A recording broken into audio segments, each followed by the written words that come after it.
Get ready with me with some emotions. এই ড্রেসটা আমি কিনিনি, এটা এসেছে আমার স্টুডেন্ট আপু মৌমি আপুর কাছ থেকে, এবং খুবই দুঃখের সাথে বলতে হয় উনি জন্মদিন উপলক্ষে আমার জন্য প্রথমে একটা পার্সেল সেন্ড করেছিল, এবং ওইটা সামহাও পাঠাও এর রাইডারের কাছ থেকে জিনিসটা ছিনতাই হয়ে যায়, এবং আপুর খুবই মন খারাপ ছিল। আপু দেন আবার আমাকে এই ড্রেসটা সেন্ড করেছে। কিছু কথা আজকে না বললেই না। As a beauty content creator কিংবা মেকআপ আর্টিস্ট হিসেবে আমি যতটা না সম্মান আর্ন করেছি, সব থেকে বেশি সম্মান আর্ন করেছি হচ্ছে আমি একজন মেকআপ ট্রেনার হিসেবে।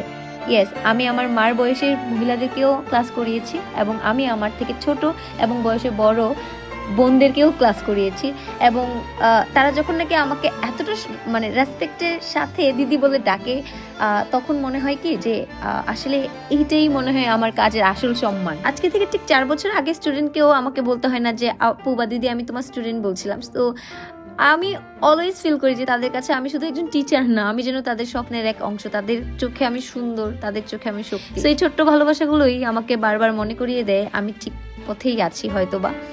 ক্লাস নেওয়া শুধু কাজ না, এটা হৃদয় ছোঁয়ার একটা জার্নি আমার কাছে, এবং আমি অনেক বেশি blessed as a makeup artist হিসেবে না হলেও আমি অ্যাজ এ মেকআপ ট্রেনার কিংবা মেকআপ এডুকেটর হিসেবে এক্সপ্রেস করতে নিজেকে অনেক বেশি পছন্দ করি। তাদের ভালোবাসায় আমি সাজি, তাদের উপহারে আমি গর্ববোধ করি, এবং তাদের স্বপ্নে আমি বেঁচে থাকি। এবং যখন কেউ বলে আজকে আমি তোমার জন্য এই জায়গাতে, তখন আমি সেটা হৃদয় দিয়ে অনুভব করি।